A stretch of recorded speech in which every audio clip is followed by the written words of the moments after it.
So many things have happened and just opened up since we did the last session, and everything, like everything that I set intention on has taken its way. It's taken its place. Awesome. Yes, it's so, like, one of them was clarity and one was abundance. And so yeah, so much clarity, so much abundance. All these things are coming to me out of nowhere. I'm having the most amazing connections, conversations, more powerful things that are like more meaningful. Things that would normally just be normal and I would just be like, oh, that was great, are like so much at a deeper level now. Even like in my podcast interviews, like, and then the messages that I'm getting and the feedback and the response and the opportunities that people are like, hey, I really like the work you're doing here. I want to work with you. I want to invite you to my network. Like, it's crazy. So yeah, everything that was my intention. So I was like, I got to do this again. Yes. Coming Yeah, with and new something I intention. didn't know, that you mentioned, you actually reached out and called me in person for, to let me know, is that I didn't know that you had ADHD.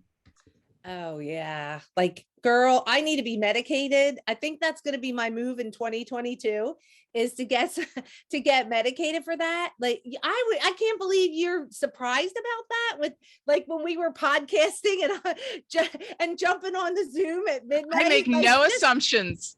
Just show me how to do this. Like, just hold my hand, you know? Yeah, so I do. And I have shiny object syndrome. It's hard for me to stay focused. It's something.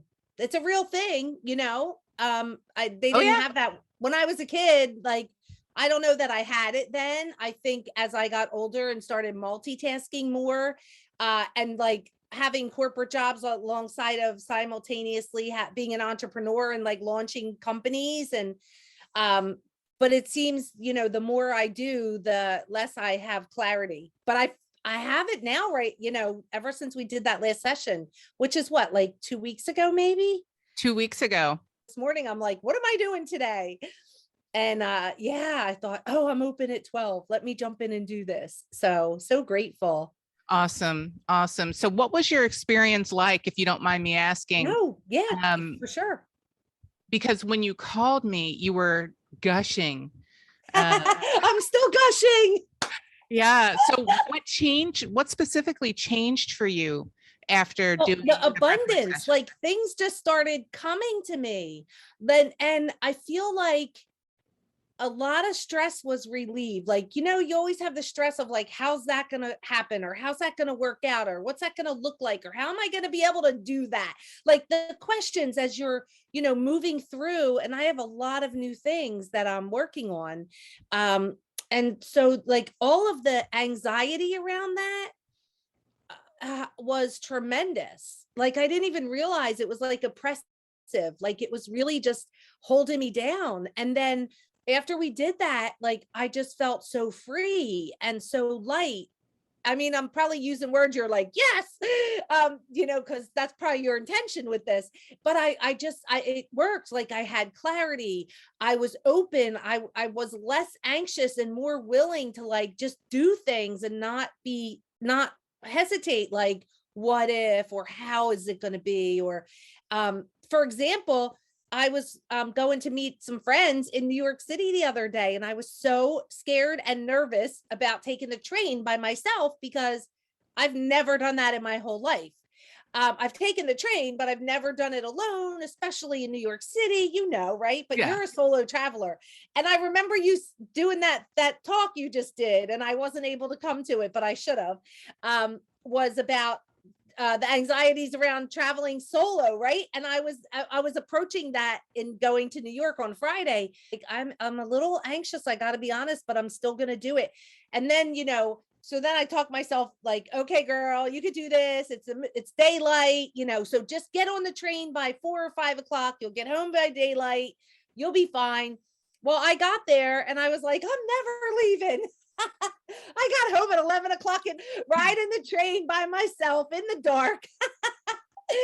Oh my gosh. But I mean, that's just like one example of how I feel different in processing, in anxiety. And I'm not really an anxious person on the outward, but recently, because I'm doing so many new big things, it's really catching up to me. So I feel like this breath work is like maintenance, to kind of stay ahead of that, right? Yeah. Like the bigger you go, the more support you need.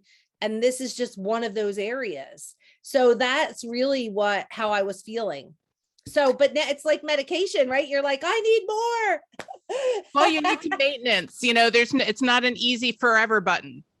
No, and there's always new things, right? Like life is evolving, business is evolving, opportunities, possibilities, they're evolving on the regular. And it'll take you under, like, and that's not to make it sound like, oh, that's scary, don't do those big things, but you definitely need a plan to maintain all of that. You can't just keep adding bigger, huger, scarier things and not have some sort of plan to tackle that and to support you mentally, emotionally, physically, in that journey. So there's your commercial for the day. And I Yeah. didn't even intend for that, but I'm just really being honest about how I felt. So, and that was my first like real breath work. Like I did a breath work exercise for 5 minutes in a room full of people in September. Like that was awesome. But this was unbelievable. It And takes you deep. it does. And physically it is deep. Like, Yeah. I physically felt that for like a few days. And I remember one of the last things you said to me was like, stay tuned and, be aware, because over the next like 24, 48, 72 hours. And that kind of just lingered in my mind, like, yeah. People tell you things, but like, I seriously, the next day I was like, I need to check it out. This is a lot, of just kind of coming back. And physically, like I got a sore throat, I got congested, like it was this release. And of course, no secret, I told you about that pain that I Yeah. had. And I have never had it since. Whatever that was good. And the intention that I had, the one really huge intention that I set about, and it was about letting go, it was like a miracle. It was the exercise and that release was unbelievable, and it Yeah. worked. Yeah. Yeah, And you can have very personal, very intense experiences with this breath work. I mean, we are physically changing the body. And so it makes a whole lot of sense that you had those physical reactions. You probably already had a cold coming on, but sure. with the breath work, we're moving breath through the body, we're changing the body. And so it probably brought it on faster and then ended it quicker. It did end quick. It ended like in a day. It was Yeah. really quick, but I really felt it. And that whole day I was like, oh my gosh, I think I need to lay on the couch and read a book. Yeah. Which is perfect because I love to do that. So it So was a good I excuse. want to ask you too, because you mentioned was your ability to focus and Yes. be productive. So making decisions. Okay. So I teach this, so I know this really well.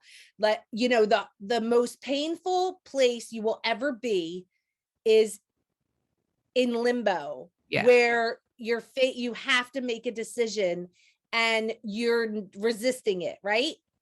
Actually, my podcast interview today is about internal and external resistance.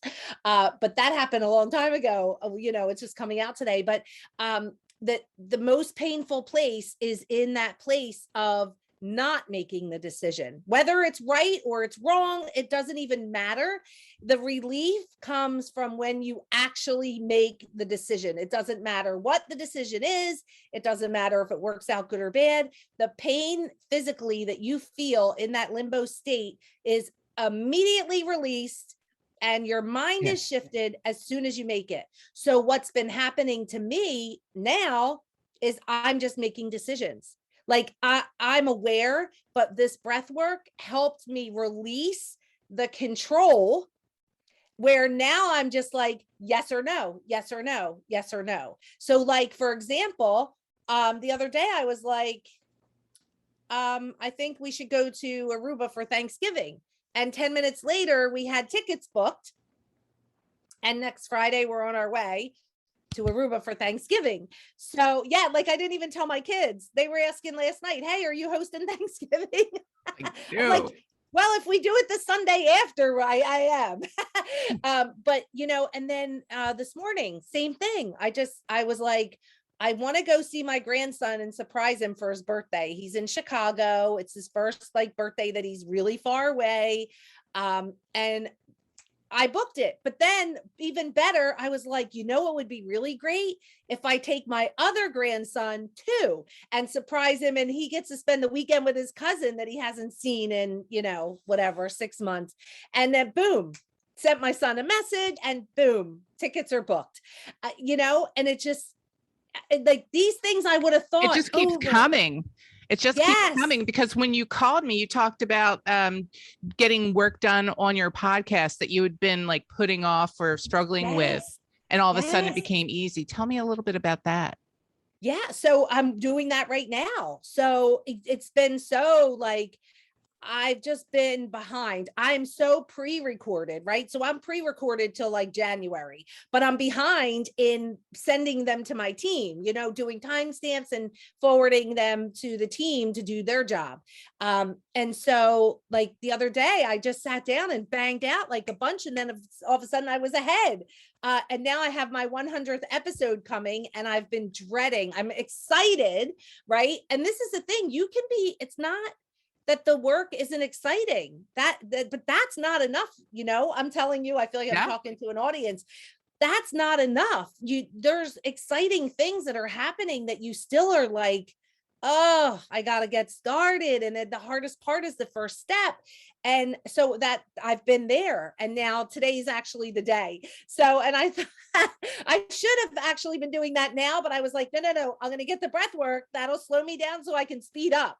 Yes. And yeah, and so that's really, you know, my method here. But yeah, I need to go through 6 episodes from 100 episodes and select the favorites and do the highlights and get everything to my team. So they're going to put one big episode together that I'm going to narrate, and then they're going to play clips of what it is that I'm explaining. So it's going to be amazing. It sounds amazing. It sounds amazing. So you've made so much progress in between the last session and this session. It sounds like you've set your intention for our next breath coaching. Abundance. Session. Yes. Abundance. Yes. So let me ask you a question about this, because this is good. How does this work? Like if you want to set an intention about your health, like a healing or something like that. So how does that work? Whatever you set your intention on is what you set your intention on, your attention on. Mm-hmm. There you go. And here's also the magic with this that I found is you can set an intention, because oftentimes we have different levels that we think at, that our consciousness is at. And on the top of our mind, we have our intention. And then in our heart and in the depths of us, we have another need that we're afraid to say. Either we're afraid to say, or we're not clear on it yet. All right. And the only way we've been able to interpret it is to say, well, I think that this is what my intention is. And so the breath coaching takes us to such a deep level, because what happens is we're changing our brain, we're changing our body. All right. And so we quiet the prefrontal cortex, our monkey mind, our inner critic. All right. And we quiet that. And then when we get to the inner self, when we quiet the prefrontal cortex and we allow ourselves to get to the midbrain, where the amygdala is, where the limbic brain is. All right. That's when things start coming up. So I've had people come for clarity, and then they walk away with clarity and healing from grief, healing from loss. They've finally been able to mourn. Yeah. So it's compound with what we're doing. What we're doing is regulating the nervous system. All right. And one of the things that I wanted to mention a little earlier, when we talk about high level coaches, thought leaders, entrepreneurs, we're so used to a series of successes, and we're so used to being seen as successful, but nobody's inside our head, and nobody sees when we're feeling like a hot mess, when we're feeling indecisive, when we're feeling anxious and crazy, right? And Right. so how true or not would you say it is? This is my impression and what I've seen across the industry, that it's hard to say that I'm anxious, that I'm crazy, because I feel like I must maintain this image of just being an entrepreneur and being a top level coach and having things together. Yeah. How true is that? We're human though. It's true. It's all true. We feel, and I think we pressure ourselves, but I think society also, puts that on us, is that we have to be like the best, or this level of perfection, and all the time, if we're going to be successful or be able to help other people. And that's not true. I really believe that we need to be authentic if we're going to help other people. I think we're bullshitting people when we make ourselves look so perfect, which is not human, and then they're trying to live up to a standard that we're faking, right? Or we feel like we're seriously. faking. Yes, like we're out there, being normal, right? I mean, some days are harder than others. Let's be real. Life doesn't stop. People are dying around us. Everything is happening, and we're human, and we're going to feel that, especially the empaths of the world, Yeah. right? We carry that stuff on our shoulders. So, but I think we don't do the world justice when we show them that highlight reel, and that they feel like they're not normal when they start to feel that. And I think that that's wrong on our part. It's really what led me to start my podcast and do it in a way that I do it, because I'm like, we got to stop lying to these people. Yes, you may be really successful, but you did not glide to the top. You have fallen on your face, fallen down the hill, over the ditch, under the truck, like all of the things. And people look at you and they think, oh, she's lucky. Oh, I want to punch them. Right? Or it was easy for her. It's like, yes, no, she was born on the right side of the track. She's really smart. She's beautiful. Her parents came from money. She got a great education. Like, OMG, stop it now. And so that was really what led me to do that, was like, yeah, I'm in a spotlight these successful people. I love that. I want to teach you everything they know, right? I want to just cut them open and open them up and share everything they know with you. But man, don't even ask me to be on my podcast if you're not going to tell them the good, the bad, and the ugly, because we are not lying. We are not serving these people when we make it look so easy. We are not.